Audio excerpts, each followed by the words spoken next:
আমেরিকায় হাজার হাজার জঙ্গি রয়েছে, ব্যবস্থা নেব। অবৈধ অভিবাসী বিতর্কের মাঝেই হুঙ্কার ট্রাম্পের।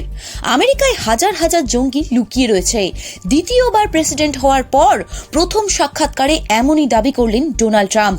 তাদের বিরুদ্ধে আগামী দিনে প্রশাসন ব্যবস্থা নেবে, তাও জানিয়ে রাখলেন ট্রাম্প। ঘটনাচক্রে ট্রাম্প এমন সময় এই মন্তব্য করলেন যখন অবৈধ অভিবাসন রুখতে কড়া ব্যবস্থার পথে এগোচ্ছে আমেরিকার প্রশাসন। বাইডেন প্রশাসনের নীতির সমালোচনা করে আমেরিকা নিয়ে তার আগামী দিনের ভাবনার কথা বোঝাচ্ছিলেন ট্রাম্প। সে সময় আমেরিকার প্রেসিডেন্টের কথায় উঠে আসে সে দেশে থাকা জঙ্গিদের প্রসঙ্গ। আমেরিকান সংবাদ মাধ্যম ফক্স নিউজকে দেওয়া সাক্ষাৎকারে ট্রাম্প বলেন, আমাদের দেশে হাজার হাজার জঙ্গি রয়েছে, প্রায় 10,000 খুনি রয়েছে, তারা স্বাধীনভাবে আমাদের দেশে ঘুরে বেড়াচ্ছে। আমেরিকার প্রেসিডেন্টের দাবি, এদের মধ্যে অনেকেই ভিন দেশ থেকে আমেরিকায় এসেছে।